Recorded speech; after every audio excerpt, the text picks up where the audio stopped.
Main Street Media, Utah. This is Talk with John. I am live with you today from 4 to 6, typically, joining you here on Main Street Media, Utah.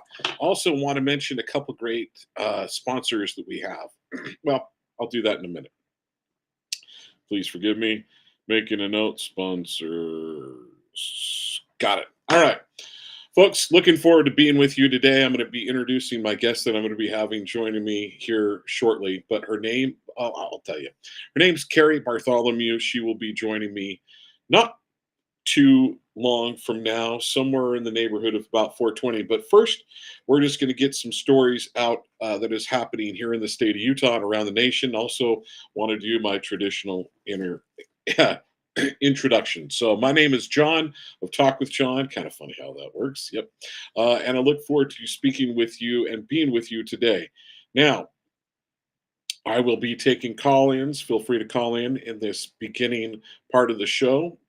The call-in lines are 385-899-2134. Look forward to hearing from you. Feel free to call in and ask my guest, Cari Bartholomew, some questions. I'll be introducing her a little bit more here shortly. But also, another way that you can interact with me is on Talk with John 1. That's Talk with Jon 1. Look forward to feel free to do that before or after the show. Sometimes even during the show, I get the chance to look into it. But most of the time, I'm locked in on my guests. And unfortunately, at my home setup here, I only have one monitor in front of me at this specific setup. One of these days, I'm going to get multiple monitors up here as well, separate from where my office is and where I do my working days from. But like I said, I'm Talk with John. I'm looking forward to being with you today. Let me give out my show mantra and my show prayer. My show prayer. I hope my show is a gift back to my forefathers, the founding fathers, and may it be an acceptable token to our Father above. That's my show mantra.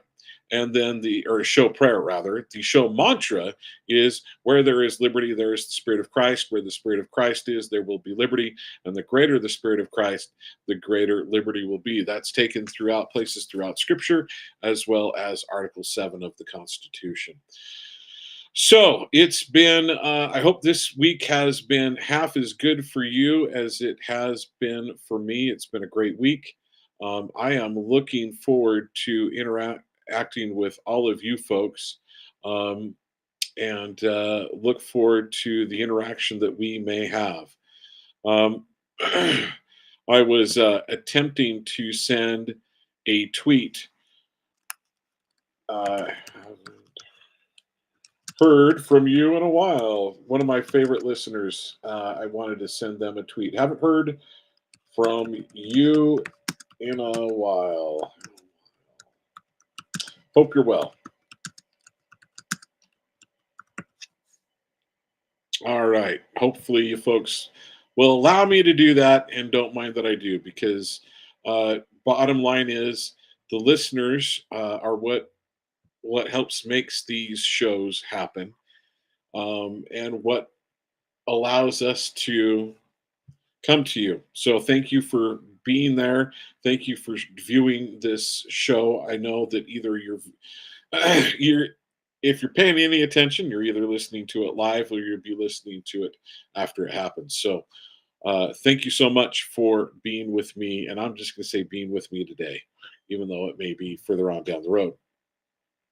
I'll be introducing my guest here in just a little bit. They should be joining me somewhere around 4:20. But let's get to a couple topics of the day. Let's start with some Utah news. Let's hit that first.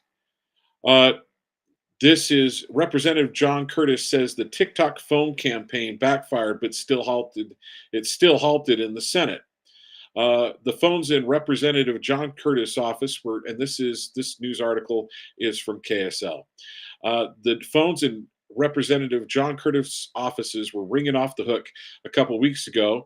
It was before the House voted on a bill requiring TikTok to divest from ByteDance, a Chinese company.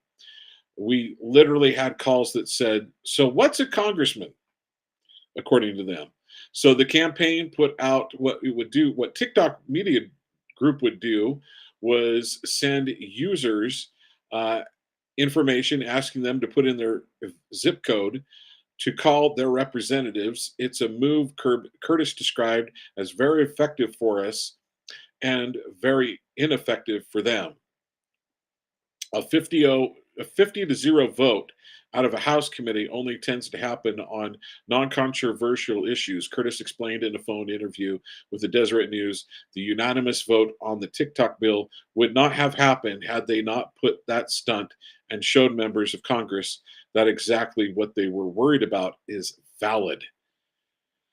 This legislation has permitted an outcome, a total ban of TikTok in the United States, the spokesman added, and damage millions of businesses, deny artists an audience, and destroy the livelihoods of countless creators across the country.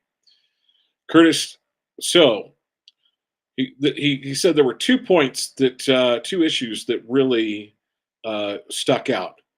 What really alarms me, and this is a quote from him, what really alarms me is that they could use these same techniques to influence an election or taint someone's opinion about an issue, Curtis said, adding that when algorithms and artificial intelligence are at play, the issue is magnified. But he also thought it was disingenuous that TikTok was using kids as a pawn without taking time to educate them on the issues. Okay, so talk with John's opinion. I think 2 things could be true at the same time. Truth number one, we know that TikTok and media companies, this just goes to show how effective media companies can be to move public opinion, how much it can control the public, how much it can make elections happen. What I think also it shows is, and makes me very concerned about, is that all that information that is being gathered by China on people here in the United States, guaranteed it's going to China, guaranteed it's going to their defense, guaranteed it's going to whoever they want to create whatever they want. That's a problem, a big problem. Here's the counterpoint of that I'm even more concerned. I believe that eventually, someday, we will see that this wound up being a Patriot Act bill. I believe that eventually this is going to be used to. So one of the words in the some of the wording in the bill goes external actors, meaning outside the country. Now I know that I'm not using the exact language from the bill, but the bottom line is that it will be taken, and that external actors from outside the United States can cause issues. I firmly believe, 100% believe, that uh, this can be turned around and used against Elon Musk because some of his servers are outside the United States. How could that not be? I'm sure this could be somehow turned on True Social to go after Donald Trump. Any way that it can be used by the left, it will be. Bottom line is, this is a parent's decision to make about their family, and it's a parent's job to keep these type of things off their children's phones. That's one man's opinion. That's mine. All right. Uh, let's get to a polygamous. I'm just going to read a few headlines because I don't think I'm going to have time to get into the stories. Polygamous sect leader, and I hope you don't mind me, folks. I'm doing a little, just making sure that my guest is not sending me texts along those lines. But just need to pay attention real quickly because I don't have a producer that has control to my text. And Dwayne's not here at the moment. Polygamous sect leader pleads guilty in scheme to orchestrate sex acts involving children.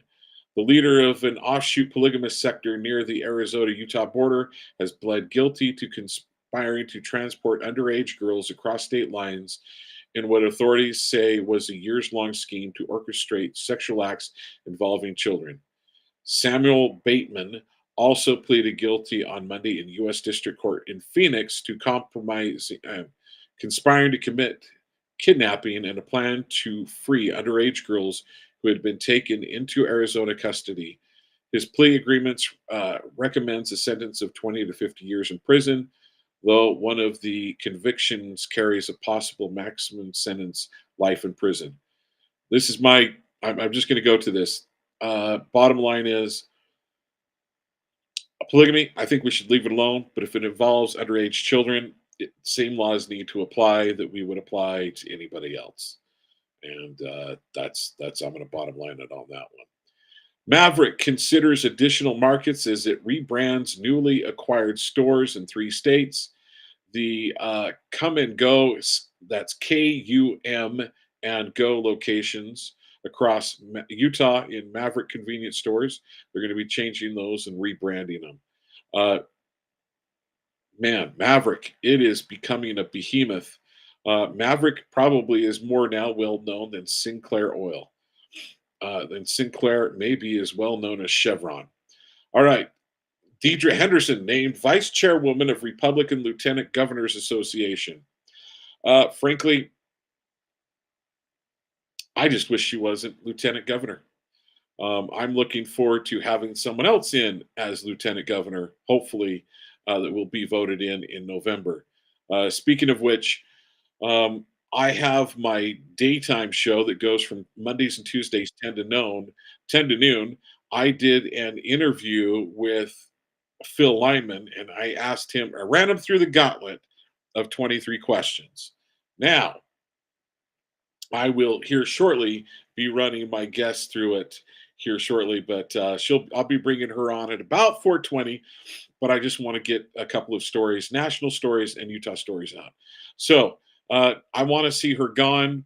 I think there are a number of good candidates. Two of them that come to my mind: Phil Lyman and Carson Jorgensen. Both of them, it's interesting. Both of them speak highly of one another, and I've been impressed with that. I think they're both good men. I think we both could do well. I do think that there is going to be one that I think is a better candidate right now than another, and maybe I go to. Well, I'm not going to give my opinion right now, but hopefully I can get Carson Jorgensen on, and I'll be able to run him through the gauntlet of questions as well. So, next question, or next one. Peru consulate coming from South America as population from South American nation grows. As the Peruvian population in Utah grows, so has the demand for consular services, a place where those originally from South American nation can go get new passports, identity cards, among other things. Um, okay, I am totally for legal immigration. I have 2 legal immigrants in my family. Legal immigrants in my family. Totally for legal immigration. Totally against illegal immigration.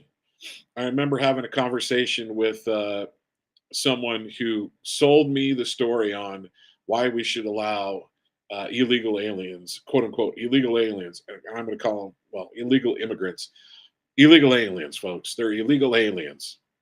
Why we should let them into the country was probably it's probably over 20 years ago now that I had that conversation. I was like, you're just wrong. I'm like, I totally disagree. We're like, it's like a misdemeanor. It's like a traffic ticket, a little misdemeanor. What happens with a traffic ticket? You just pay a fine. You know what happens?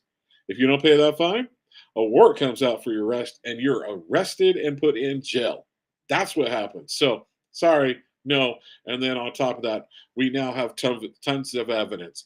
Every crime that happens from an illegal alien is a crime that should have never have happened. Bottom line, come in through the front door. If you can't come in through the front door, we've got a lot of places you can come in. If you're trying to come in the back door, side alley, something's not right there. All right. Then, so that covers all of the Utah news. I've got a few stories that I want to read, or headlines I want to talk about, and I probably am not going to get into them, or all of definitely, I'm not, who knows what I'll even get into. Whoopi Goldberg thinks it's a stupid question to ask if you're better off than you were 4 years ago. Of course, it's a stupid question, Whoopi Goldberg, especially when it's coming to your side of the aisle that you want to take care of and you want to make sure that you get. Why do you want Biden in that bad that you're willing to say it's a stupid question? Frankly, I think it's an awesome question. Why? Because you know your person's going to lose. Um, Joe Biden. Well, let me ask you, folks. You, if and those that are better off 4 years ago, it's because they worked hard. There may be a few people that are better off 4 years ago than they were. Better off now than they were 4 years ago. But the economy, the perspective, the prospect for children and youth, I guarantee you, they don't think it's as good as it was 4 years ago. In fact, I know that for a fact. Kind of curious. Another story. Kind of curious. The White House Spanish language social media account didn't mention Transgender Day of Visibility. Huh. I wonder why. Why didn't they have that on the. Why did they not do that? The Biden White House came under fire this week for promoting the Transgender Day of Visibility on the same day as Easter. Some people have noticed, however, that the Spanish language accounts for the White House did not mention this. Why do you suppose that that is the case? It's because all, almost all, like a huge percentage, huge numbers of Spanish-speaking people are believe in traditional families. Guarantee you that's the reason why. James Carville. James Carville warns Democrats that young minority voters are leaving them in droves. I'm going to say, welcome aboard, or at least your good idea to not be part of a sinking ship. Voters unconvinced Biden will even survive second term, resulting in President Kamala Harris. A poll from Mail Online found that 38% of likely voters are confident that Biden would still be alive at the end of the second term, while 33% are not confident he will make it. Meanwhile, 36% of likely voters think Kamala Harris will be in charge by the end of Biden's second term. Same number believe that Biden will still be at the helm. Voters are far less concerned about Trump's fitness for office, with 54% indicating that they believe he would survive the entire term compared to 21% who believe that he would not. Man, they must be oversampling Democrats, because there is no way that only 36% of people think that that's the case. 38 chaplains ask Supremes to stop U.S. military from punishing faith. All right. Let's do this. I've got a number of other stories, but the bottom line is I have a guest, and I am now 1 minute on my way to being 2 minutes late. So I want to introduce my guest right now. She is, as I said to her on a phone call, she is the great Cari Bartholomew. So grateful to have you join us today. And man, I've got to go hang out wherever you're at, because that sure looks nice. I want to go. I don't know. If you're here in Utah, that might be a pretty cold pool, unless it's heated. Is it heated? In my imagination, yes. I love that honesty. I love it. Okay, there's a part of me that's like, all right, what could I do with changing my settings so I show up? Oh well. So I got to ask. I'm going to ask this question. We're totally off subject. We're not in it. So is that part of a computer generating thing from an outside source, or is that within the Restream that we're using? It's within Restream. I usually use an Office. I have a green screen, so it makes it more crisp. But I usually use an Office setting. Well, I'm going to have to talk to Dwayne and say, hey, word up, dog. How do we get this done? Or I might have to call someone you know. It's I'm also going to say the great Adam Bartholomew. I mean, so for all transparency, and many of you probably already know this, that Cari Bartholomew happens to be the wife. Or wait a minute, what would be the proper way to put that? Um, Adam Bartholomew is her husband. Should I Yes. say that, or should I say Adam Bartholomew has the privilege of having Cari Bartholomew as his wife? Maybe I'm going to leave it. I'm going to lead with that one. I like that one. Now they always say that when you run for office, every time you talk, you lose voters. So you might have lost me some voters there, but I'm sure I'll gain some other Every ones. time I talk, I lose you No, voters. every time anyone speaks when they're running for office, they lose some people and they gain others. Okay. Well, anybody that lost over that one probably is a good thing we're losing them, because It's okay. I think we're going to gain you. I think we're going to gain you a bunch of votes. That's my Awesome. goal. Well, And folks, so Cari Bartholomew is running for the Utah State School Board. Is it District 13? yes. Okay, Yes, so it is. District 13. And why is it, John? Why is it important to have Cari on your program? That's a statewide program, not specific to her area. I will be mentioning that in just a few moments. I will be giving you more information why. But I'm going to have Cari explain where District 13 is. So I want to make sure that everybody that possibly can hear her and hear this message. So, folks, you need to share this over Twitter. I am going to share this within people within my social circles. I'm going to share this with them and make sure that they see this interview. So, Cari, Wonderful. where is your district? District I 13. I am the north end of Payson through the south end of Provo, which includes Spanish Fork, Salem, Springville, Lakeshore, that little tiny part of Payson, and that little tiny part, or about half of Provo. And we're also going to say Elk Ridge. I think No, he's. Oh, it doesn't include Elk Ridge? no, with redistricting, I guess they changed that. So Elk Does it Ridge, include Woodland Hills? no, both Oh, I don't care areas. about them anyways. I don't care about Elk Ridge. Both Actually, areas I have a care about great their dollars. representative, We though. care about So their dollars. We care about their dollars. We need to get them a good representative. true that. Okay, They, so they do have a great representative. I wanted oh, to say that. Emily Knight Green, they are solid. So good for them. okay. Well, they're much smarter than the people in my neck of the woods. So I happen to be in the. You happen to be my. Uh, well, you happen to be running for my district, the district that Okay. I'm in for state school board. Okay, we'll be getting into that just a little bit more. But the bottom line is, folks, I'm going to give her the opportunity to earn your vote today. I want to make sure. Let's first start out, Cari. How can people find out once we've done this interview? How can people find out more about you? Sure. My website is Cari, Cari, for the number four, utkids.com. Again, that's Cari for utkids.com. I also make short videos that I put on YouTube at the same, Cari for UT Kids. Okay, and as you know, folks, you may need to notice it spells her name right there on the screen. It spelled her name, so you need help.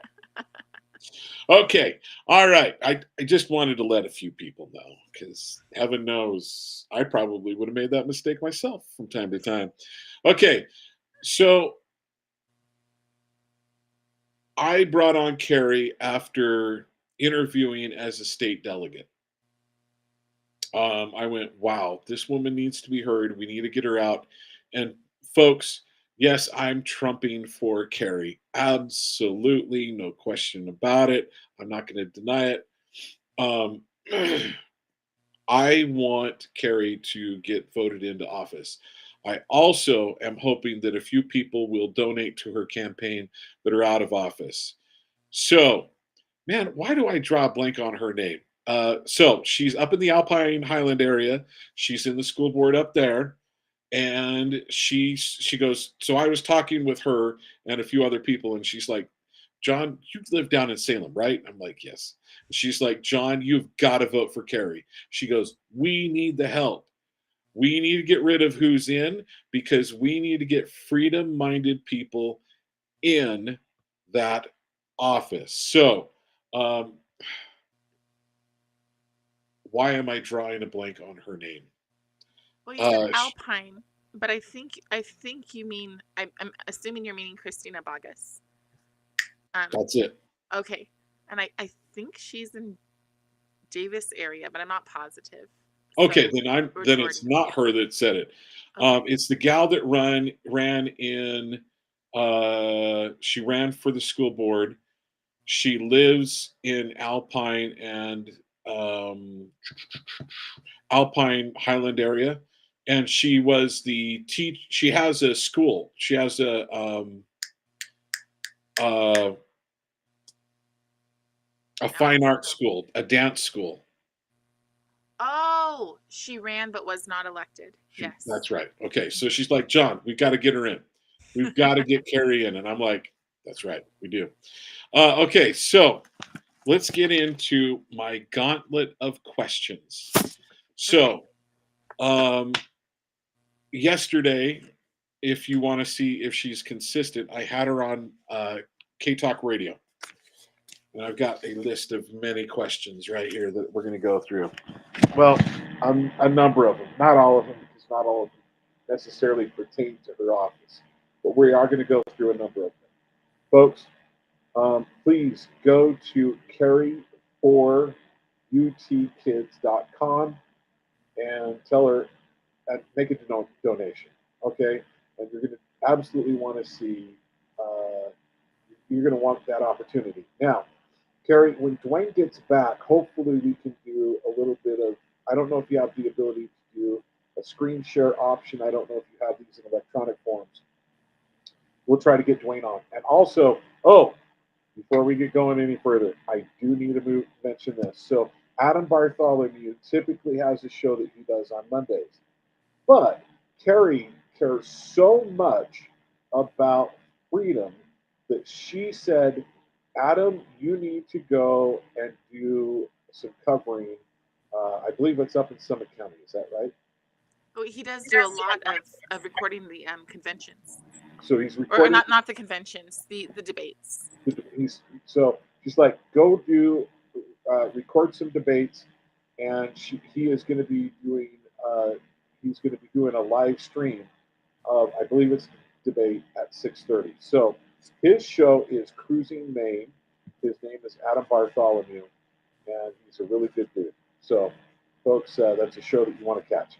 Frankly, we've got a lot of them. So let's get back to Cari, though. So, Cari, you are running for, once again, what position? USBE District 13. So, Utah State School Board, District 13. And what qualifies you for this office? Yesterday I said I care, and then you told me make it really simple. So let me make it simple. I am of age and I live locally. Well, I must admit I gave you that suggestion. But bottom line is, and that's how Phil answered it. Phil Lyman answered that question too. All right, so let's go into a little bit more. What else qualifies you to run for that office? Right. So I've been an advocate for parents and teachers and students who have felt that things are going in the wrong direction.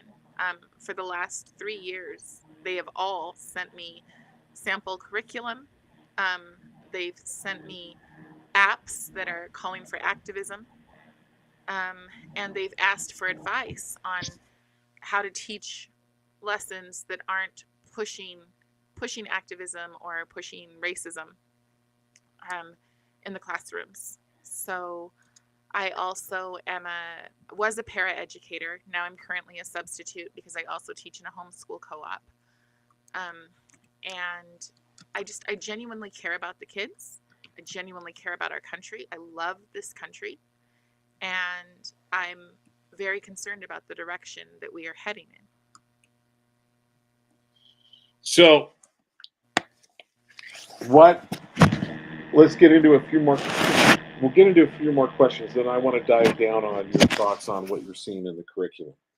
Sure. Because, okay, Cari, can we show how conditioned, I'd like to say. Some people would say I'm racist, but how conditioned I was when I first stopped at your table. When I was just walking by, it was an event right after, it was like the Saturday after caucuses. And like there's a ton of people out there making their pitch. And so I'm hearing all different pitches from all different, so candidates for Utah State House, candidates for the Utah State Senate, let alone those running for Senate, Attorney General. And so I'm running the gamut. I'm hearing rhinos on one side, and I'm hearing good conservatives on the other. And as I'm walking by, I'm going, I put you in a box. I must admit, I put you in a box. And then I had record scratching moment after record scratching moment that I'm like, this is a true conservative. And I was like, now, I'm going to say, I was thrown off by that little dial you had in the background. Yes. And your statement was, you don't want this in your school, and what it had is like all the DEI and stuff like that. And it was calling that out on a will. I'm sure you're going to talk about that a little bit more. I definitely want you to talk about it. But when I saw that will, I was like, man, do I even want to listen to this? And then when you started saying how bad it was, I was like, I want to give her a big one and tell her she's like my favorite person. Okay, so we're going to go into that now. Here's the question for you. Here's the hard one. Don't you dare run away from it because I'm gonna pull you back to it. Um, why? So when someone runs for office and there's a current office holder in it, the individual that's running for office says that person two things. The person shouldn't be retained, and I'm a better option. At least they're saying I'm a better option and probably shouldn't be retained. My question to you is you're running for a current office that someone else holds. Right. Why should someone choose not to choose the current office holder? You're right. It's hard because I want to be the sunshine and I want to be positive, right? But um, what I said it when you first started asking me, I said I care. I would say that I do not get that feeling. Get the incumbent.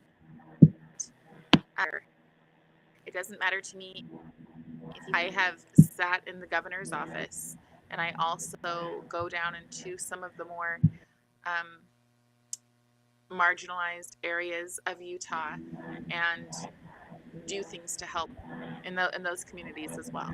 I genuinely care about the welfare of our students. I genuinely care that we do not just hand over ourselves into some sort of a revolution that doesn't, it's a nihilistic revolution. And I'm also really well informed. I'm not trying to be arrogant, but I have studied this stuff for over 10 years. My background, Adam and I were foster parents in Washington State. So we've had trauma informed care, all of that for over 10 years. I also grew up and aged out of the foster system. So when people want to push a victim um, mentality or narrative on people, I don't buy that. I believe that I believe that anybody who has the mental capacity or the abilities is capable of rising above the situation that they started off in life. So for me, it comes down to I want our kids to be lifted up in excellence. And I think that a lot of federal programs are kind of stopping that from happening. Okay. So I asked why. Still, I'm not exactly hearing. I'm hearing a little bit about your Okay, I background. would I'm say not that hearing why this can be retained. we have a few people on the board who are progressives who have went as far as to, let's say, apologize for their whiteness. I do not believe that people who have those kind of views should be influencing what our children are being taught. I do not believe that most children are racist until they're taught to be. So the USBE is asked to make certain decisions, many Okay, decisions. forgive. Yes. I'm going to say I know. I obviously know what USBE is. The Utah So, State for Board of all my Education. listeners that don't know what that is, will you please explain to their Yes. lowly mental state what is USBE? Because Okay. I no, I don't know. Okay. The Utah State Board of Education. Okay, there we go. Their job is to set standards and policies that then, once they've set these rules, they come down and your local districts implement things based on following those policies. I believe that there are a lot of people on the school board who mean to do the right thing. They come in and they say, "Oh, I don't like this, say indecent materials. Okay, I don't like these indecent materials. I want them out of our schools. That's common sense. Let's get them out." Then they go into their meeting and somebody says, "Ooh, that sounds a little phobic to me." And I imagine that they take a giant Sharpie, which is not what they do, but I imagine that they take a giant Sharpie and they cross out any word that somebody says sounds phobic to them. Or let's say it's the same thing, but they say, "Ooh, that sounds a little ist to me," as in racist. And they take that Sharpie again and they cross those out. Well, I recognize from my own quote unquote lived experience, I recognize when we're being used as pawns. And it happened first with the African American community. Okay, they used to believe in biblical justice, and then biblical justice got usurped by social justice. And in my opinion, many, not all, let me be super clear about that, but many, the community as a whole, got turned into something that focuses on, even I would say obsesses on race essentialism, but but to their detriment. So what happens then is that instead of being able to thrive and move forward and find out how capable you are, you blame everyone else for the successes that you don't have. Then you become crippled and you become a pawn in the game where every 2 or 4 years, whenever there's an election, people say, "Oh, we care so much about you." But in reality, you're just a pawn. And I don't have a problem with saying that, even if that makes me very unpopular, even if that makes me get, hate on social media, whatever. I will say the truth. Well, And I'm going to put it this way: two people that I highly, highly admire, Jason Whitlock, as well as Burgess Owens, has said these things on my airwaves, and I'm going to repeat one of the things that I think is most essential.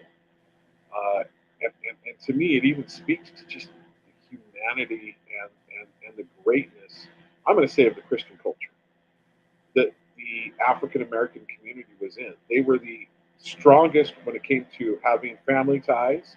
They had the most family in the home, um, and also had so the most family members in the home. They had most children with parents, and then they also had the uh,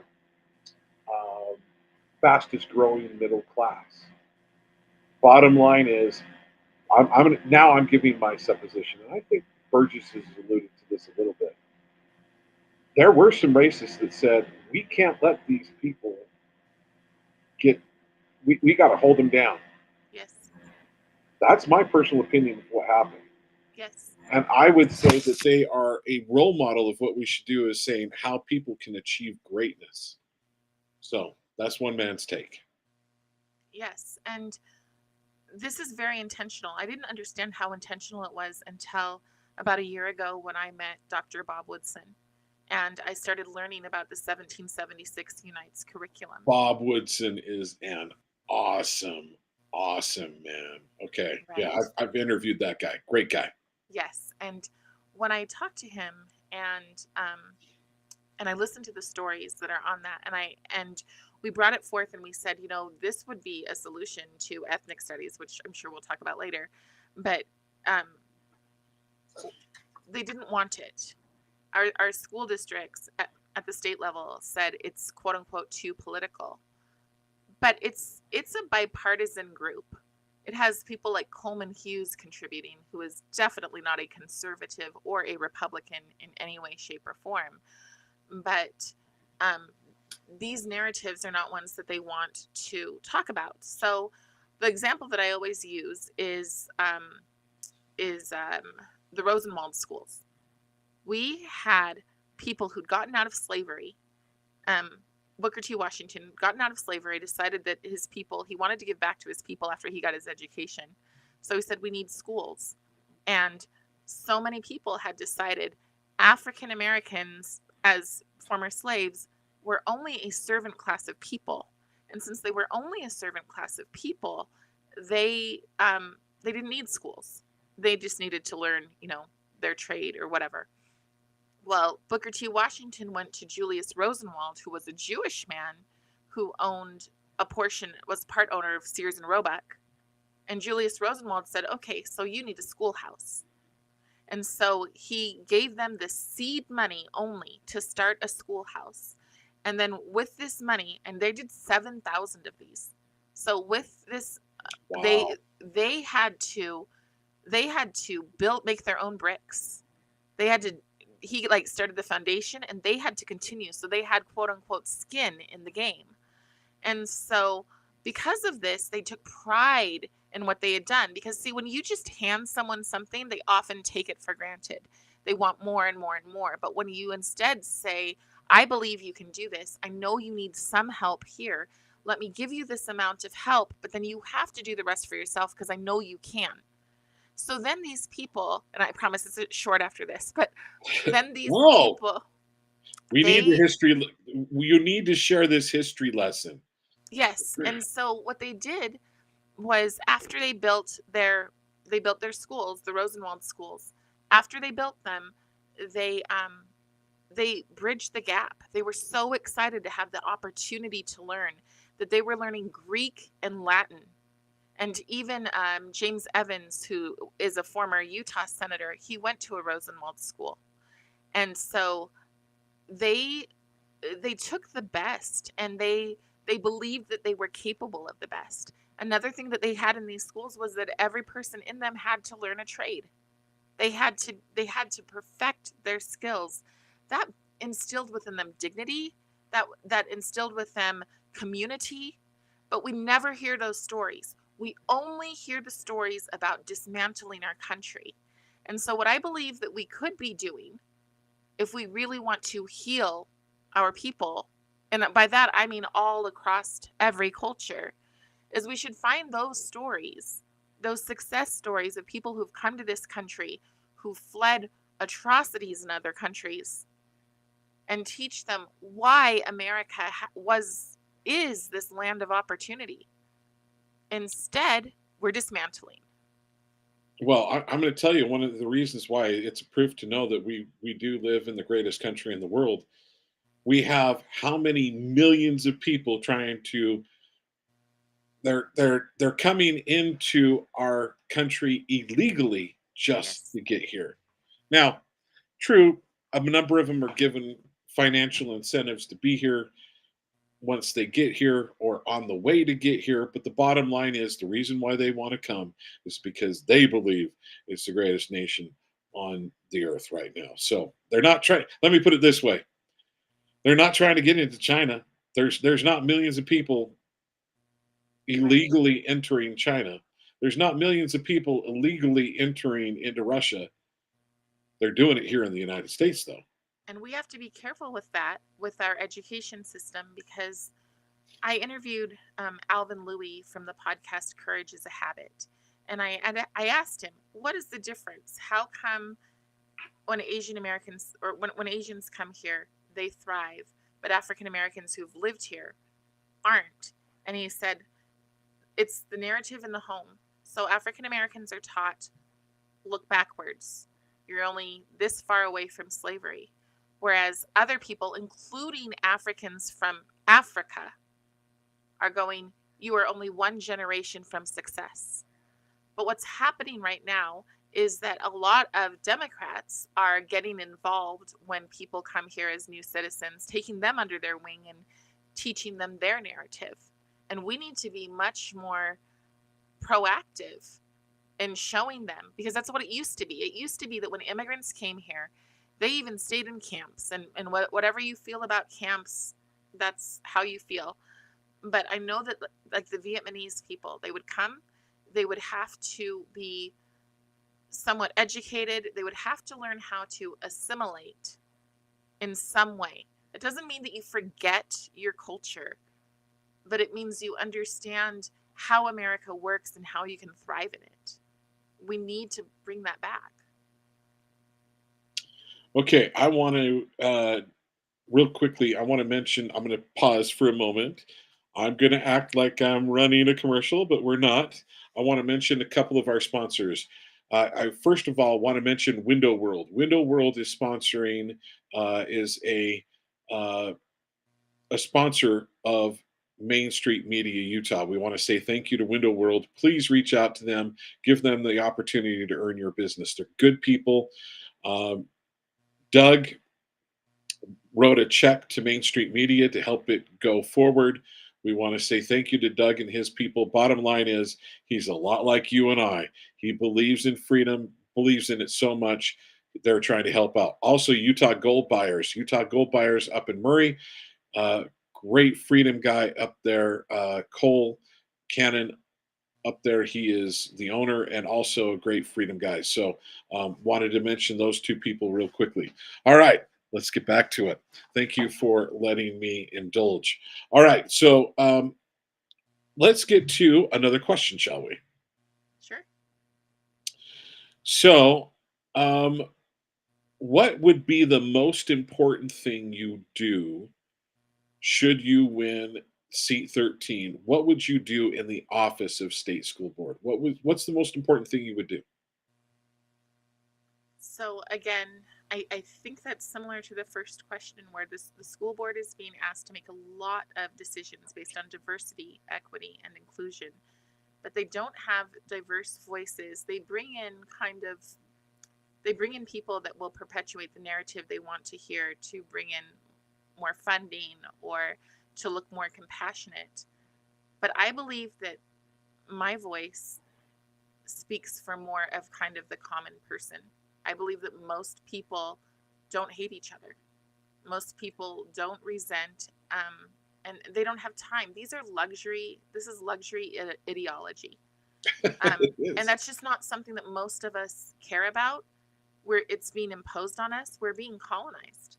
For people who teach that colonization is the worst thing, we are being colonized, being forced to become global progressives. And so I bring the fact that I am a quote unquote diverse voice, but I also bring on top of that, that I'm an educated voice, that I really, really know my stuff. I've done the research to understand what DEI is, what CRT is, what social and emotional learning is, what ethnic studies is. All of these things, I've been warning people for, like I said, for 3 years. I've been warning that this is coming, this is here. And now, even today, I was talking to a teacher and they said, we're starting to feel pushback in our schools. We're starting to go, ooh, maybe we don't want to do social and emotional learning. Unfortunately, it is currently a law that every school has to do some version, but you can choose your own. Okay, so who's giving the pushback? I think that many teachers are exhausted. I think that they're rolling their eyes and going, why do we have to add yet another thing? Our proficiency rates are not well. And see, that's an issue, because then we get equitable proficiency rates, where for African Americans in the state of Utah, the last I checked, it was 16% literacy rate. One In the state of six. Utah? One Okay, six. so please define what Proficiency literacy, rates. what that means. What literacy, 16% literacy rate, what does that mean? It means that 16% are reading at grade level. Holy moly. Yeah, it's not good. And so, but then remember, We had Ibram X. Kendi come here. We've had how to be an anti-racist taught in some of our schools. And I'm talking higher ed, right? Ibram X. Kendi says that the only remedy to past discrimination is future discrimination. And whenever you find racism, that system needs to be dismantled. Right. So if African Americans have a lower proficiency rate, the goal is not to raise the bar. The goal is to say it's inequitable, so let's play to the lowest common denominator. Okay, so could you make the counter argument of that's a proof of why we have racism here in Utah if 16% are not on grade level? I'm not going to say that there's not racism in Utah. I don't believe the majority of teachers are racist, at least not the majority of, I'm going to say, conservative teachers. Leftist teachers is another viewpoint for me. But conservative teachers, I think, genuinely love their kids. But when you throw so much stuff on them, they're just throwing on this hat and this hat and this hat. They're supposed to be the counselor. They're supposed to be, the behavioral specialist, whatever. How are they supposed to lift them? Then there's also a responsibility for parents. We can't pretend that that's not a responsibility, but we're then dealing with villainization. So teachers are being pitted against parents, and parents are being pitted against teachers. And so you've got parents who oftentimes have a valid claim. What are they doing? What's going on in my school? It's not necessarily the teacher's fault. They teach what's in front of them, some of them. Okay. Or what they're told to teach. What they're told to teach. Now, there are some. If you go to the UEA, Utah Education Association, and you look at the pages and their goals, it's all social activism. And there are teachers who buy into that, but not everyone. And I think that that's another thing that I can bring, working in the schools, working with kids. I recognize that parents are the most important person in their children's education, but I also recognize that a lot of parents have kind of thrown in the towel, given up, are addicted to their phones, and we need a revival of the parent and teacher relationship, I think. So one thing that I would be curious, what percentage of parents go to parent-teacher conferences? I do not know. And That would be an interesting number to know. And I bet you there would be very strong correlation on how well a school does and how well the children in the school do in comparison to what percentage of the parents go to parent-teacher conferences. One of the interesting things about that is that so many of the parents that are currently called, activists or threats to democracy or terrorists or whatever else, we were the parents. I was the room mom. I was the volunteer librarian. I threw all of the parties. I directed a theater program. I did all of those things. And then the second that I said, "Ooh, wait, what?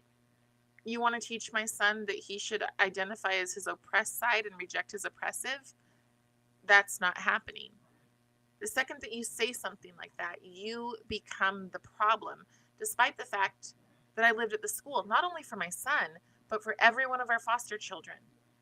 I lived at our schools and was in their classes. I was helping with the reading tutoring program, everything.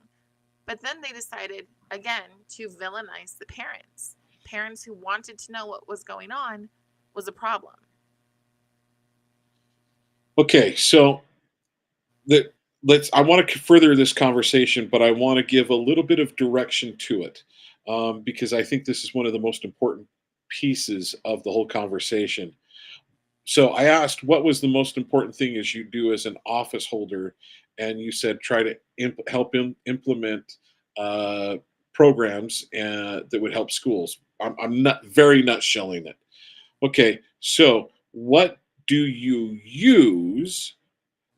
So, like an office holder, I say, how do you determine whether you're going to support or sponsor a bill, or you're going to let someone give you influence? So, my question to you is, how would you determine on what curricula and so forth you will focus on sharing? And uh, promoting. So, Sure. am I even phrasing it in the proper way? Because if I understand correctly, you're going to have a lot of as a member of that board. And how many board members are there? How many? 15. 15? Yes. Okay, so you would be one of 15. How can you um, so someone has a book that they don't want or a book that they do want. How, what how do you make the decision on whether I support this The or not? board doesn't make the decision on the specific curriculum. The Okay. board sets the standards of what can and cannot be in the curriculum. What I have heard, and I know several members on the school board, what I've heard is many people don't even look at their briefs. The staff comes in and tells them basically what they're doing. That's the first time a lot of them will look. Um, that would make sense. Now, if you are just doing that and you're just looking at the surface level, take something like social and emotional learning. Nothing sounds concerning about that. It sounds great, right? We have kids who've been traumatized due to COVID. And so, because of that, they need, everybody needs a little bit of help on behaviors. So, if that's all you're looking at, if you're just looking at the front page of something, then you're probably just going to sign, especially if it comes with strings, if those strings happen to be green in the name of cash. Okay. So you're going to say yes to a lot of things. I, on the other hand, am a nerdy little autodidact. Okay. So that means that when other people are doing Netflix and chilling, I'm going through Castle's full site. I'm reading the supplementary material in Castle, the op-eds written by people who support this stuff and believe that math is racist.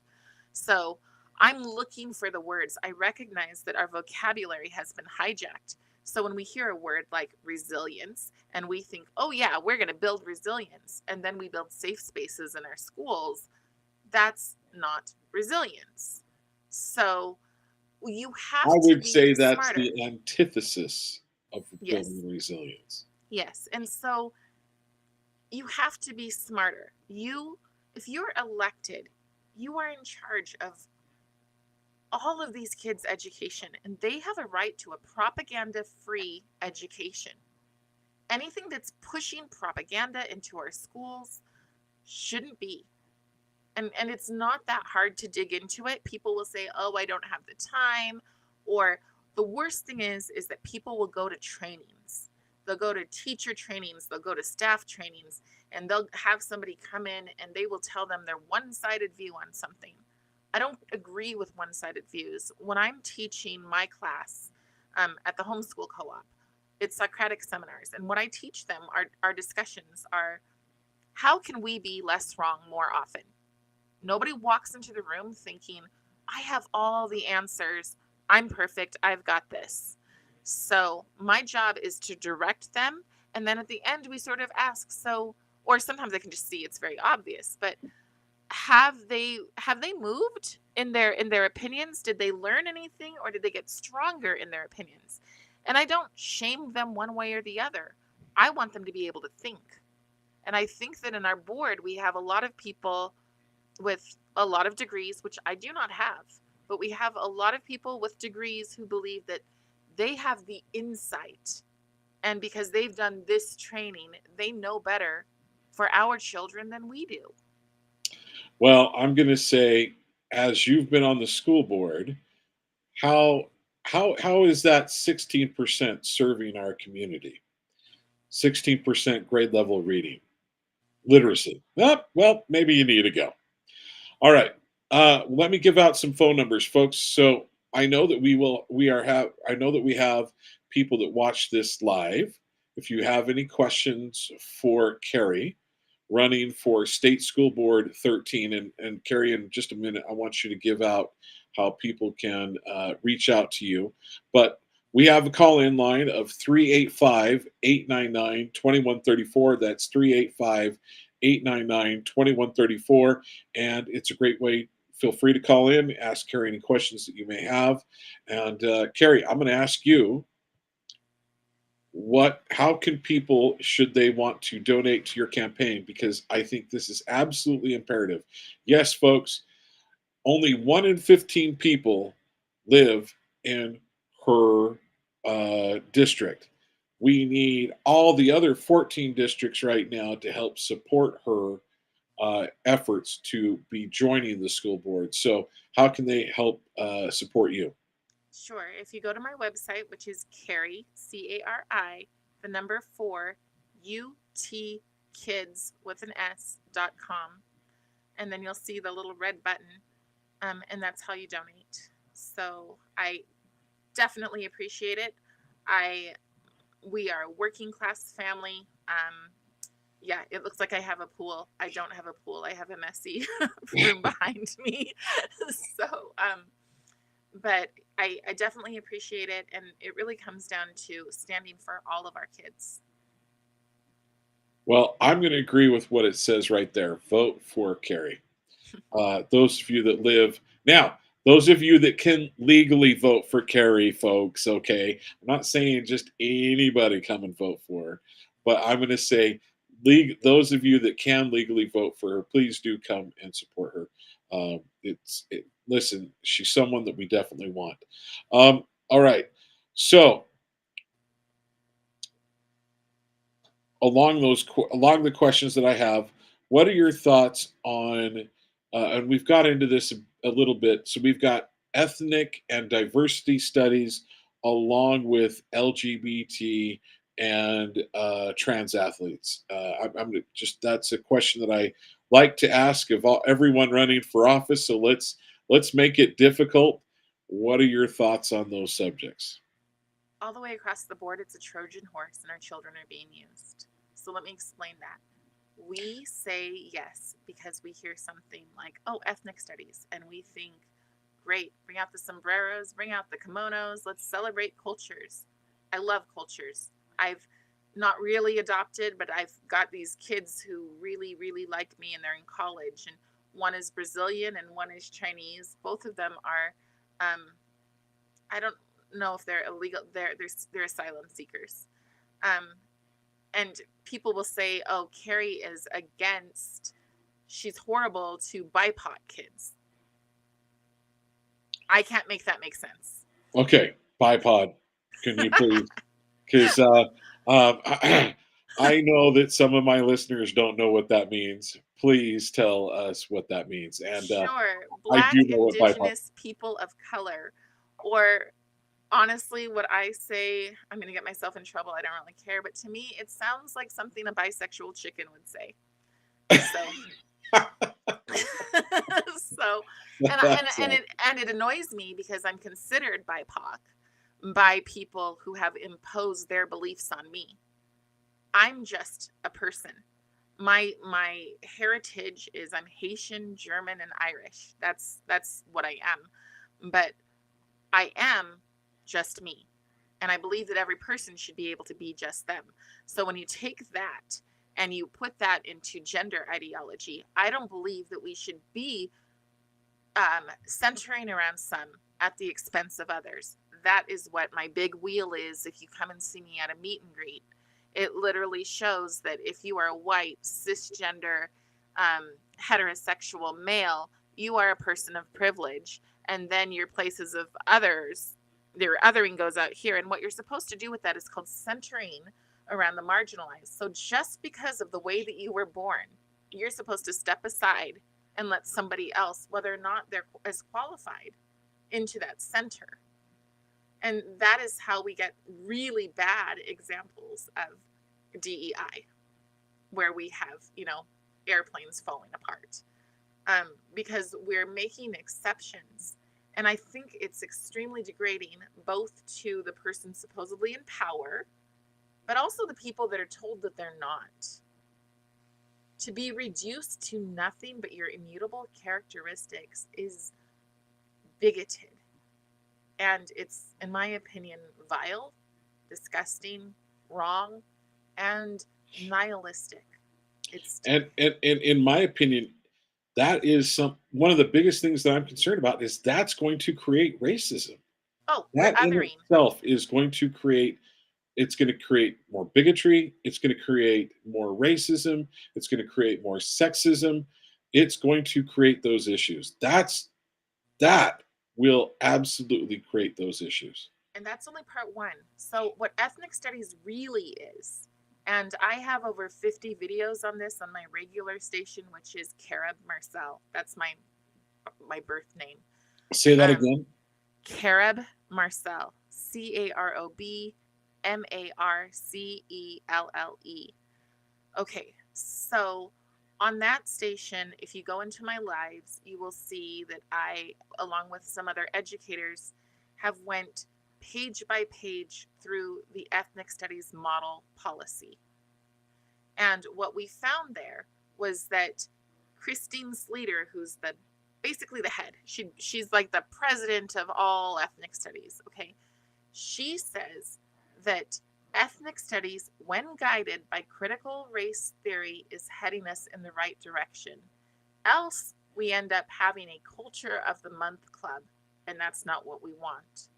The goal of ethnic studies is a double helix. Told you I'm kind of an encyclopedia. But so the goal of ethnic studies is a double helix. The first part is to teach a person why they are oppressed. Period. So take what happened with the Black population, and I know that behind closed doors that there are people who, you can't help it.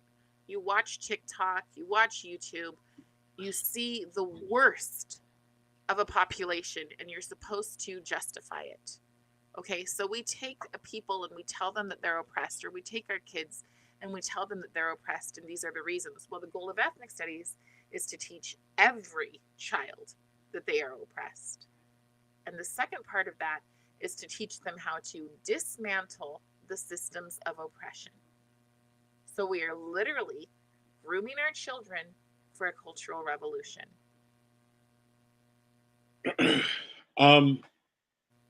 What evidence do you see of that? Yes. Other than my opinion, I gave my opinion. I have, Sure. I don't have a fact-based sheet lined out, but I gave you my opinion. I gave you what I think is going to happen. Yes. Okay. My evidence. Like Great. I said, massive nerd. I don't know if you'll be able to see these, but hopefully you will. If you go to the UEA, Utah Education Association page, and you scroll down to the very first line, it's advocating for social justice. So this is the first page. Oh yeah, you won't be able to see it because of my green screen. Anyways, so you might be able to see that, and if you go to the page, you'll be able to. Do you have that on? So, Dwayne, I'm going to ask you this. I'm going to ask Cari with Dwayne, who's my producer. Do you have the ability? Do we have the ability to have her pull this up? Because I think you said you've got this in electronic form on your computer. Is that correct? Yeah, I'm just going to send it to you. Okay. If that works. Shoot. Okay, hang on. I should be able to just send it. I'm going to give you. Are you doing it by phone or are you doing it by? I was going to send it to you straight over by phone. Okay, then I am going to. So he said we can do that. Dwayne said we can do that, but I'm going to give you Dwayne's contact information, who's our producer. Yep, I have it. Oh, awesome. Okay, so we have a caller, so we'll be getting to him momentarily. You've got Dwayne's contact info? Fantastic. Yes. Let me just, it's going to take me a second to find it. Let's go ahead if you want to answer the caller while I'm doing Okay, it. so let's go to Truck Driver Ray. Truck Driver Ray is a caller that we have from time to time on K-Talk Radio. But let's go to Truck Driver Ray. Truck Driver Ray, what's on your mind? And grateful to have you here, my friend. Yes, a first-time caller, I guess I can say. Yes, you are a first-time caller here. And, hello, Cari. Hi. Hi. Yes. Now, as far as this thing that they're teaching about the oppressed and the oppressor, Yes. these people that are categorizing people, this is Marxism mentality. Yes, it is. Yeah, to divide people in the classes, to divide people this way and that way. I mean, when I say, well, that guy has red hair or that woman has black hair or brown hair, it's not a racist statement. Right. You know, it's just a way of identifying people. And in America, if the schools, instead of started teaching kids about being oppressed or oppressor, really, we oppress ourselves. Yes. In America, you know, we're identified by a profession. So if the schools would teach reading, writing, arithmetic, and then a profession, you know, I'm a computer programmer. You know, in America, we introduce ourselves generally by our profession instead of, you know, do I come from an oppressed, or, you know, do I come from oppressors?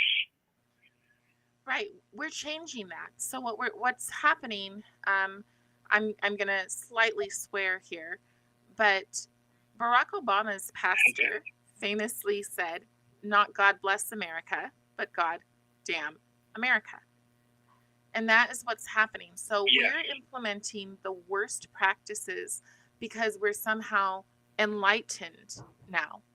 And so there are lots of teachers. I want to be super clear about that because I don't want anybody to get this idea that I hate teachers. I love teachers. My father-in-law was a teacher. I teach. My whole team of people behind my campaign are teachers. So, and what's sad is they can't openly support me. They can't openly endorse me by name because they're afraid they'll lose their jobs. But what we're doing is dismantling our country. It's not a matter of this is coming. It's a matter that this is here. We're now the resistance of it. Well, I like the idea of being part of. I like the idea of being part of a resistance movement. I must say that. Yeah, I was thinking maybe I'll dress like Princess Leia for a convention. Done with your little gun. Yes. So you were asking what's here and what's not. I sent some pictures, but so the UEA is just activism. The first thing that they ask for is land acknowledgements. If you don't know what land acknowledgements are, you want to talk about Marxism, go look at South Africa. That's what land acknowledgements are. And we have that in our own district. We have where we're pulling Native American kids out of history class, having them have their own history without their parents' permission. And then we're putting pictures of them up on the walls and calling it becoming visible. Okay? Because somebody thought that was a good idea. But to me, you're telling those kids, I have no problem with learning about your culture, but becoming visible can lead a person to believe that they weren't visible until, or that they're not visible because they aren't part of that group. So that is just land acknowledgements. Then we've got, of course, social and racial justice. Well, I don't believe that the things that they're fighting for justice of are true justice. I call it social injustice. Because if we can have people come to our schools and teach about microaggressions, but yet if you were to treat them the way that they treat others, the news would be all over that. During the DEI bill. America. Oh, sorry. Go ahead. Sorry. I didn't know you were still here. I'm sorry. Yes, in America, it's just like, John, you call me truck driver Ray. Now, in America, we can be in the lower class, but we can go out and develop a skill and then work ourselves into the middle class, or even higher, get a higher education. To identify people by their skin color or by oppressed or oppressors, this is so wrong. And I agree with John that we need to, President Trump said that he wanted to put control of the schools back to the states. Right. So thank you very much. Yes. Truck driver Ray, thanks for your call, brother. Appreciate you being there. God bless you. All right. Thank you. Likewise. Thank you. So, Cari, well, I guess Dwayne and I both were doing it right about the same time, sending you an email link so you can send that to Dwayne. Um, all right, let's get into a couple other things along the lines of. So I asked this question. Now we need to give a little bit. I want to give a little bit more background on you. You've mentioned that you were in the foster care. You were in foster care. I want to get a little bit back of your back, just your general in your background. Also, I don't know that you've mentioned. You may. I think you mentioned that you came from Washington State. Right. I typically ask the question in like the governor's race of 2020, who you voted for in the Republican primary and so on and so forth. I can't ask you that because I don't even know who was running in the Republican for Republican governor up in the state of Washington. So I don't know. But what I can in their primaries, but what I can ask you is, who did you vote for uh, for uh, I for voted for Donald Trump. yes. Okay, you beat me. You beat me. Donald Trump. What if Donald Trump? Okay, so I need to be fair to my other candidates, Hmm. and so let's give a little bit of the uh, let's give a little bit of your background, where you came from, Washington. You met. So let's start with your youth, if you don't mind. I find it very interesting that you were raised in foster care. I will let you go into whatever you want there, Sure. but I would, and then let's go. So foster care into your early schooling, how you met, maybe where, kind of how, where you met your husband, and then you were in Washington for how long, and then you came to Utah, and why you came to Utah. Sure. Okay. When I was 8 years old, I put myself into foster care. I put myself into foster care because my life was so tragic. Um, the easiest, least offensive way I can put it is that my mother, who was white, made me call her Your Majesty, and she called me slave girl. Um, and that's anything that you can imagine that could happen to a child happened to me. And quite frankly, I was being groomed for prostitution at 8. Whoa, So I ran whoa. away to the police station. And back then, it wasn't like it is now, where, um, quite frankly, biracial kids can be tokens, and there are people who want to adopt them because they think they're cute. Back then, um, I moved around. So I lived in 18 homes in 9 years. I lived What in over state were you in? Washington State. Okay. I lived in over, I went to, I think, 19 schools because sometimes I would leave a school after 3 weeks, go to another foster home, and then come back to that school from another foster home. And when I was about in fifth grade, a girl called me the N word, and I jumped over a table and I pulled out her hair. And two teachers had to pull me away from her, and they called me Scary Cari. The kids were very afraid of my temper or whatever else. In 6th grade, and this is why it really upsets me when people say I'm anti-teacher. In 6th grade, my teacher, Mr. Garza, the first week of school, he pulls me outside and he says, Cari, I understand that your life is hard. I understand that there's nobody who really cares about you. I understand that there are people who basically live to humiliate you. But you get to decide who you're going to be. You get that power, and when you get older, you get to become whoever it is that you want to be. And I'd never had anybody just lay it out so honestly for me. And when I realized that was true, it was instantaneous for me. Within a couple of weeks, I moved to another foster home.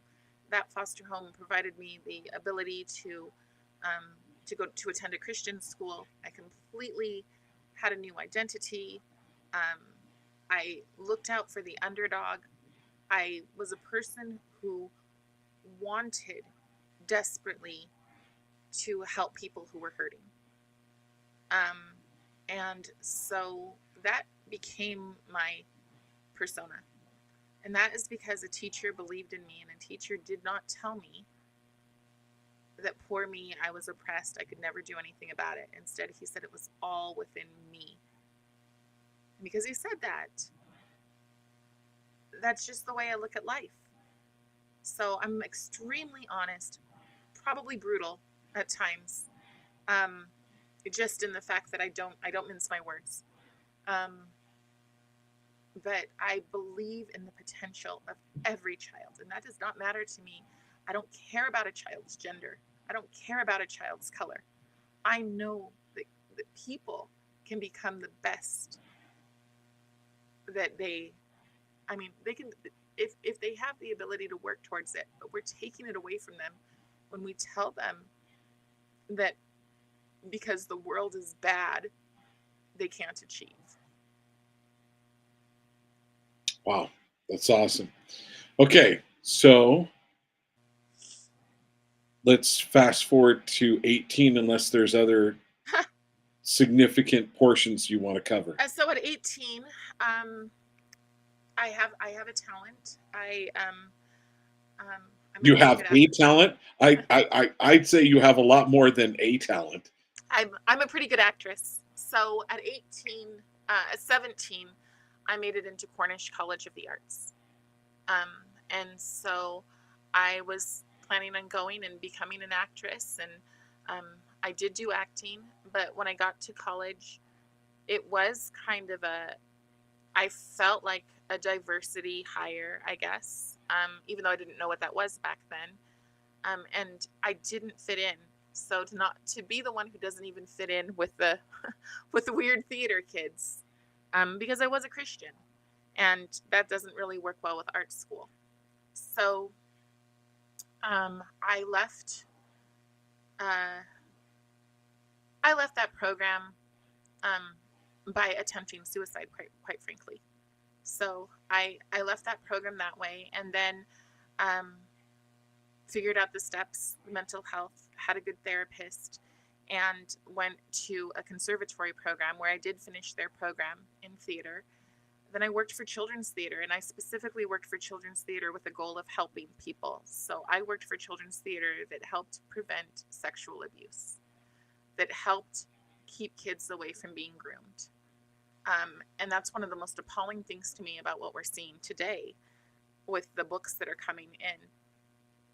And you've mentioned that you're seeing grooming. So that's one reason why you have the ability to call it out. Okay. Yes. And so I do. I speak up at the Capitol. The representatives who fight these bills, they call me, and I give public comment on these things, sometimes longer than public comment. I coined the phrase, diverse does not have to equal perverse, because they're slapping pictures of people who look like me on the front pages of books, and then the books will have really graphic details that no middle schooler needs.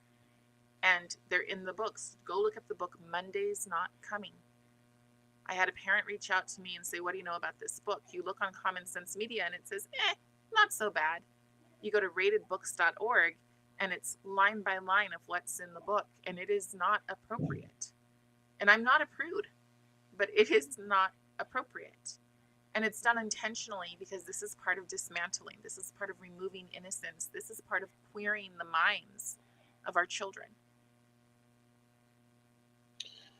So you graduated from college? No, I did not get a degree. Okay. No, but I did finish the conservatory program. Okay. So it wasn't a degreed program. It was at the Northwest Actors Studio, but I did finish that program. And then I went on to be a paid actress in Seattle. And then I met Adam. And I met Adam, and we had our son. And then we tried to foster. We fostered for 5 years. And when we fostered, we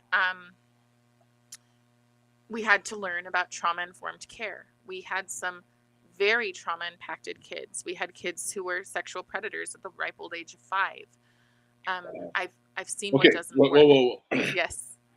Were sexual predators at age 5, or were with sexual predators, or were sexual predators by the time they were 5 years old? Oh my heavens. So when I say that I stand against this stuff for a reason, it's because I've seen it. I am a survivor of child sexual abuse, but I've also seen it with kids. And the thing is that when we were foster parents, they went through our bookshelves and made sure that nothing was um, inappropriate. They went through our cabinets and made sure that we didn't have alcohol in our cabinets. In fact, it was kind of funny because we don't drink, but there was a cooking alcohol, and we got written up for it, and we had to remove that. Now wow. it's everything goes. The things that I'm seeing today are exactly the things that 10 years ago we were trained to never ever do. And that's why I say we're implementing worst practices because of fear. Because there are people who will openly say, even the Democrats at the Capitol will say, I don't want my children reading that, but children have a right to. Because some of these people believe in the myth of innocence, which is sick and disturbing and steals. It literally steals from these kids. What do you mean by the myth of innocence? That innocence is a myth. That innocence, just like male and female, is a social construct. Yeah, yes.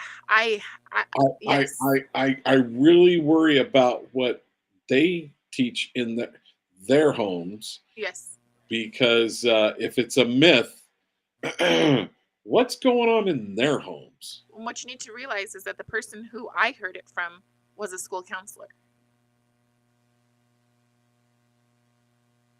Wow. Because see, school counselors, not all of them, once again, I never want to make a blanket statement, but Michelle Obama in 2014 pushed forth making school counselors social justice change agents in 2014.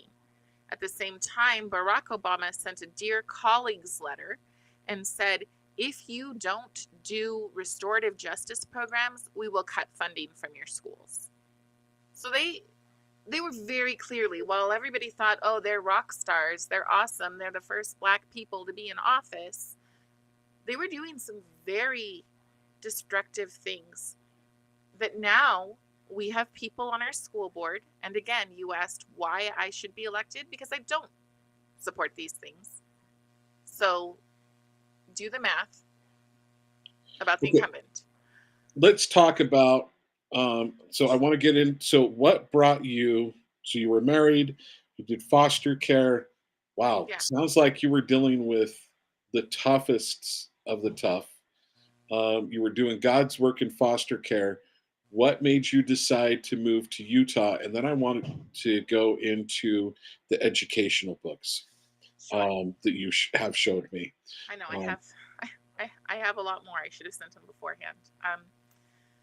Okay, so in 2020, so my politics used to be South Park. That's used to be what? South Park. Okay. That's where I, very, very classically liberal leaning person. But in 2020, I started listening to people who had come here from other countries, and specifically what they were saying is, we fled this nightmare, now it's on our doorstep. And so I started hearing history that I'd never heard before. Then I stood outside at my husband was running for state representative, and I stood outside on a street corner near where he was. And now, is this in Washington? Seattle. Okay, yes. This is in Seattle. Still in Seattle. I've never been to a BLM protest. I've never been to an Antifa riot. I'm not stupid. I stay away from those things, right? Okay, so I was holding a sign that said, reject CRT, they are using us. And a girl who looks so much like me, she could have been my daughter. I hate to say that because it shows my age, but she got out of her car and she said, I will not allow you to spread your hate. And she punched me in the throat, and she kicked me in the privates, and she stole my sign. And while I'm fighting with her over my sign, this other car comes by, and they stop, and they're trained. And so she goes, oh, she stole my sign. And so they let her take it. And she gets in her car and she flips us off as she drives away. And they're like, did we just help an activist? And I said, yes, you did. And they were so upset. And I said, you don't need to be upset, because at least I know that there's good people who would help somebody if they saw them hurting. So that's where that went for me. But it became a, wow, this is really here. I'm holding a sign that literally has Martin Luther King's face and somebody assaults me. So then the next week, my son is on online school, 7th grade, and his teacher is wearing a BLM button, and he's got the camera aimed at his button. And my son, who, I was just assaulted, he's like, Mom, I don't like this. And so I called the school, and I'd already seen them pass out messages. The first one said, how to be a white ally. And maybe that letter wasn't for me, but I looked at it, and it specifically said, don't ask questions. So anytime that somebody tells me not to ask questions, I'm going to dig so far deep, you don't even know. So I looked at this, how to be a white ally, don't ask questions, Marxist, here are the resources, go to Sojourner Truth, which isn't the old Sojourner Truth. This is pure activism. And then I see that they want to have 2 new clubs at school. One is a Students of Color club, and one is a Black student club. And so I called them and I said, look, we live in Snohomish. I am the only minority parent out here. The kids here are adopted into Google and Microsoft families. So I said, I would be so happy to be their mentor. I will come in. We will put posters all over the wall showing excellence in their cultures. This will be amazing. And the principal said, oh, no, Cari. And I was already teaching drama at their school. But she goes, Cari, we love you, but we really want to focus on their lived experiences. And I kind of did what you just did with your eyes raised up. And I said, I'll be there within an hour with my son's curriculum. This is our last day of school. So then we started homeschooling, and then my in-laws came out, and they're from Payson. And they said, come to Utah. You won't have anything to worry about. And so we did. We just moved out here, and we thought, sure, nothing to worry about. And then right as we were getting here. Sorry, forgive me. Okay. Dwayne, our producer, does this ring a bell? I'll go to Utah and I won't have anything to be concerned with. He's from California. Yes. Okay, sorry. Yeah. And so it says, well, yes, it does. So we get here, and I see that the governor is not going to say no to CRT. So I'm holding up a sign that says, tell Cox to say no to CRT. And I'm literally standing on the corner with my sign, having this discussion with anybody who will have it with me. And a group called Utah Parents United sees what I'm doing. And they say, hey. Good old, is it Corinne Johnson that's over Corinne that? Johnson, yes.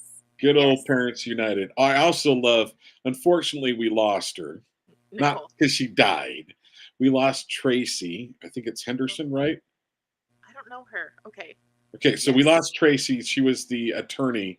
She was an attorney that was helping them. She went back to California. Wow. that tells you something right there. So I went to them and I said, but she was fighting. She's going back to fight. So I have to give that for her. Okay. Yes. So I went to them and I said, I would love to teach the kids. I want to teach them positive Black history, and I want to teach them to recognize what's going on. So they offered me the space, and I taught for a couple of weeks this program over the summer. And it went really well with the kids. And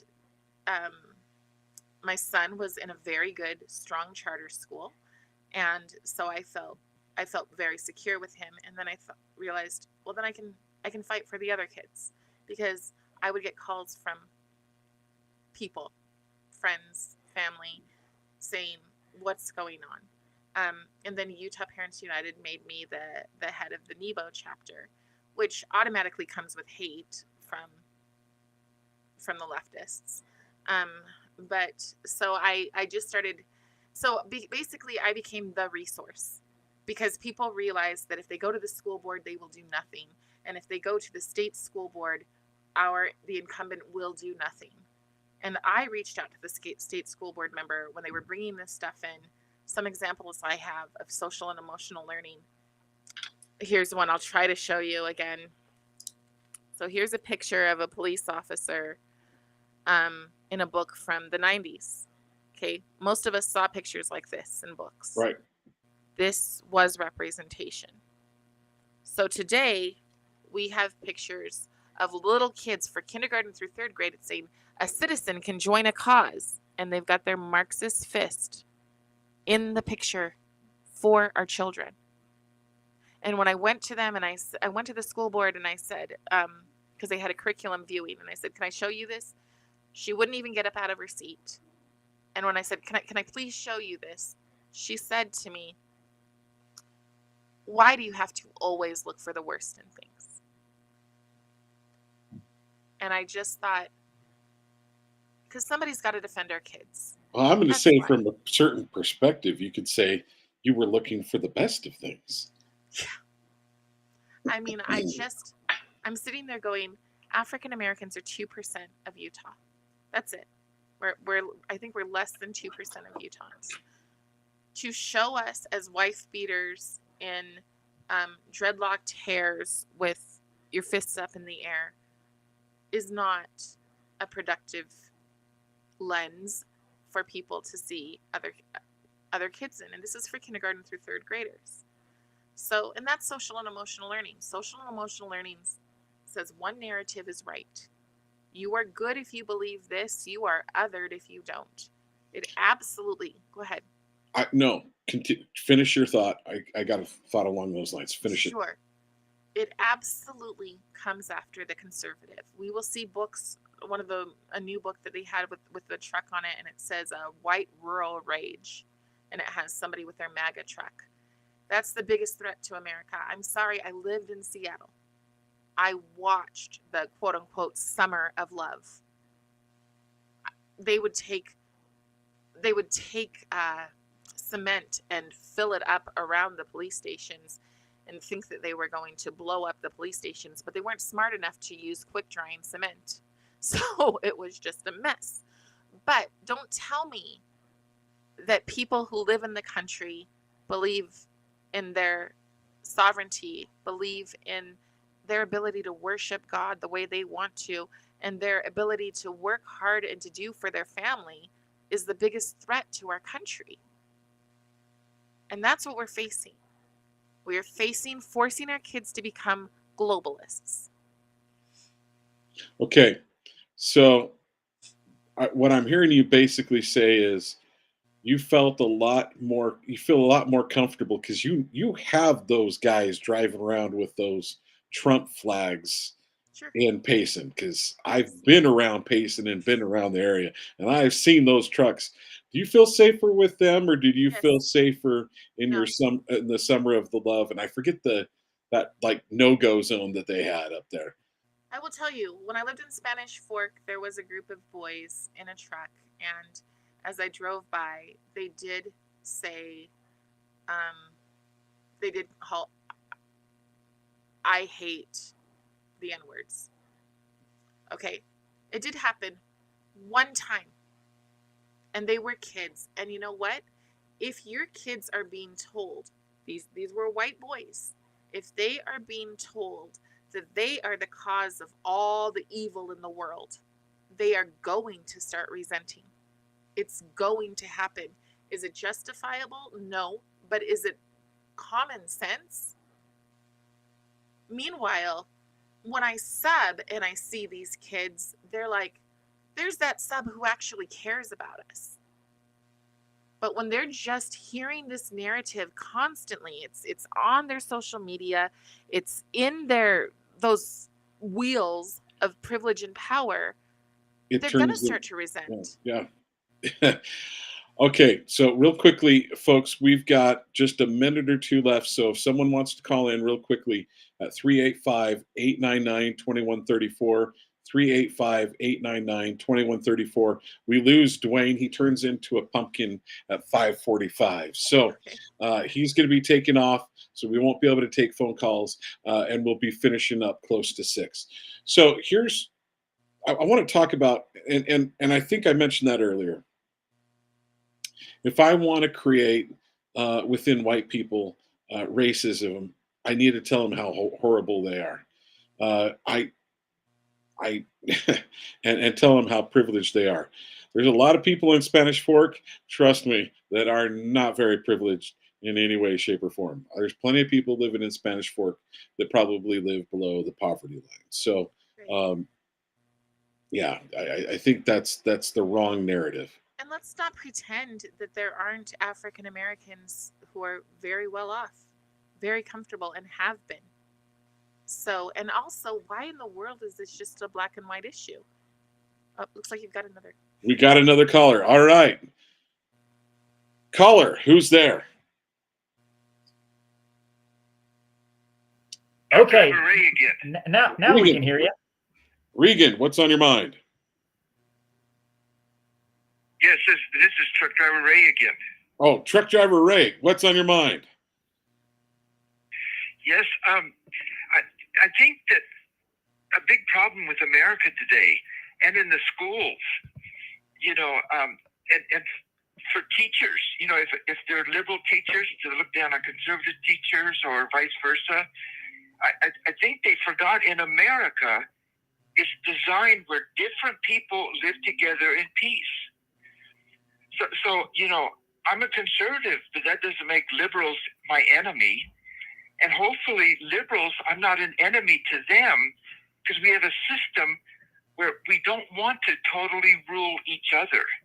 We want to live together in peace and find compromises where we can all live together by the laws of the land and live in peace. We don't consider a different party the enemy. Well, we're not supposed to, according to the founding fathers. Very well stated, truck driver Ray. Thanks. Thank you. Okay. Thank you, brother. All right. You betcha. That is where we used to be. Remember how they say often normal isn't coming back? I believe it can come back. I believe that the majority of us desperately want it to come back. But that's not what's coming through new policy. That's so he's got to go to his county convention. So I'm going to say thank you, Dwayne. Thanks for joining, or thank you for taking care of us on the production end. Okay, take care, brother. God bless you. Drive safely. But back to Cari now. He says adios. He never comes on and he never talks.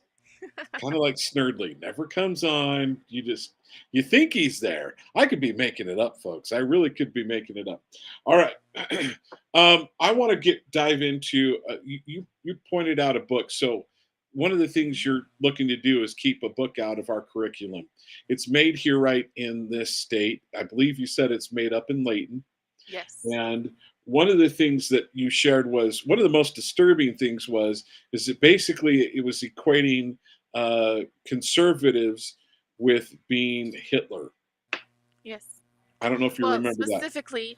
Specifically, what it says is that people who were concerned about comprehensive sex in schools, and that's not what these people were protesting. The picture is of Loudoun County, Virginia, and it's when a young man came into the girls' bathroom and assaulted a girl. The father was sexually assaulted the girl. I believe actually raped her, but he did. I just wasn't sure what you can say on this or not. But yes, we go. Yes. Okay. So, then it talks about how that's the exact same thing as when whites didn't want blacks to integrate into the schools. The book is for 11th and 12th graders. It's only a one-sided view. What people need to understand, I'm kind of glad I can't just show the pictures, because what people need to understand is that this is the goal of ethnic studies. So you can say, oh, well, that book will never be here. We would never do that. But I've got friends in Massachusetts who are fighting this on the national level. I know kind of all those people on Twitter who are fighting this and are high profile. I know all of them. And they're It's the exact same thing. This is the goal. When you hear we need action civics in our schools, it is the same thing. Activists learning to defend democracy, which is really just defend Democrats. That's what it is today. So whenever they say it's a threat to democracy, they mean it's a threat to Democrats. So they're teaching our kids in school one-sided view. And if you don't like it, as a teacher, you very well might find yourself without a job. We can still stop this. Utah has an Ethnic Studies Commission, and their Ethnic Studies Commission has been working for 2 years. And what's going on there is ugly. So you've got people who came in thinking this is Martin Luther King's dream. I'm super excited to be a part of this. We're going to build something beautiful. And then you have ideologues who believe all of the ugly, who believe that a white person doesn't have a right to talk, even if they're a senator, because they've been talking for 200 years. Or they don't want an in-depth view of history. They only want to talk grievance. Grievance, grievance, grievance, grievance. They're not kind or pleasant people. And they're the ones who are deciding what our kids are going to learn. One of the people on the board has a group, and it's called Utah Roar, R-O-R, Rooting Out Racism. But if you go through the stuff that's on that Instagram page, it is some of the most racist stuff you're going to find. It's literally, who is it okay to say the N-word for, and who is it not? It's, let me explain microaggressions to you so that you fully understand. Meanwhile, these are the people who, when I go, they move my stuff. Like when I go to the Capitol to speak, they move my stuff, or they kick my chair, and these things are done intentionally to show me that I'm irrelevant to their cause, even though I'm the same color as them, even though I come from less privilege than them. So it really is, like I said in the beginning, luxury ideology. And it really does allow, so like our DEI advisors, they make a lot of money. I'm talking like $90,000 raise in 1 year. Meanwhile, Wow. nothing benefits the struggling minorities. And it's basically like pulling the ladder up. We've climbed up it. Think about the Obamas. We've climbed up it. We're very, very wealthy, some of the most wealthy people in the world. And now we're going to tell you that you can't. That shouldn't even be an issue that we're discussing that kind of thing in our schools. That is what's coming down the pipeline under the name of equity, under the name of real or true history. We should be letting our kids, we should be helping our kids flourish. We should not take two little girls who are best friends, and one is blonde and one is Asian, and they wear the sweater together and they call themselves twins.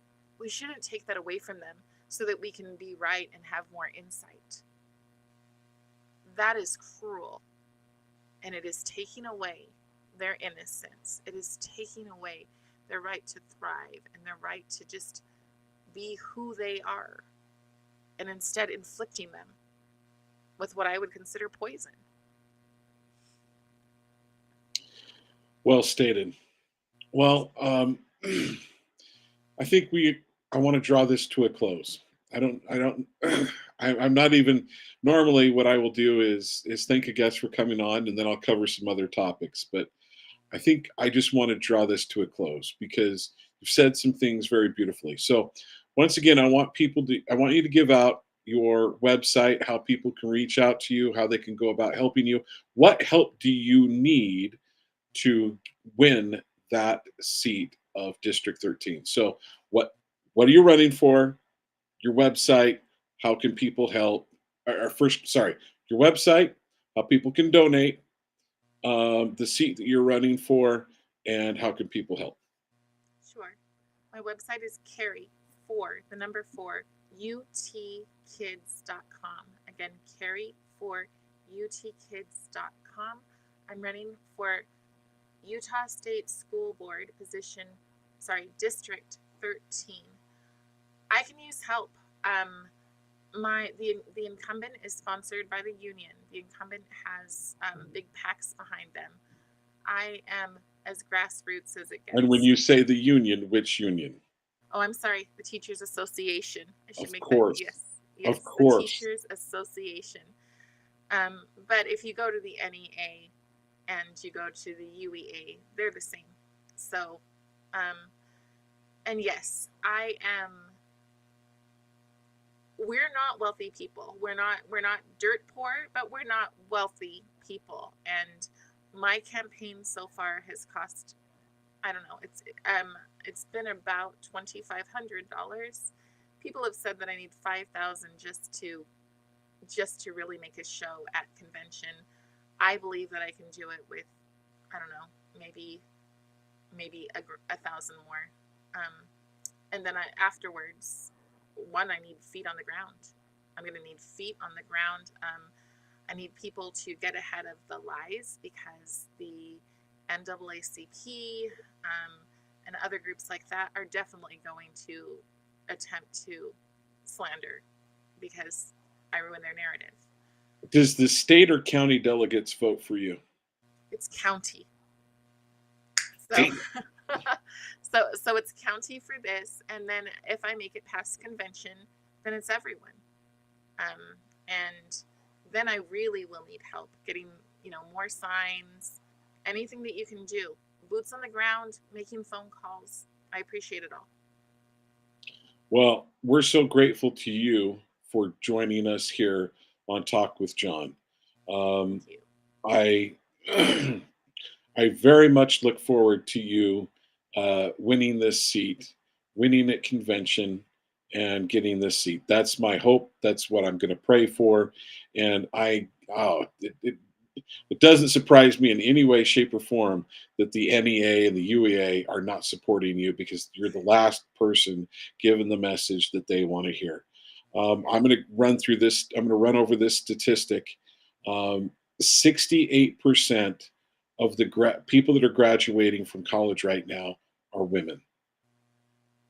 That means 32, Don't ask me that one right now. little over 30 some odd percent Yeah. of our men are graduating from college with a degree. That's a problem. Yeah.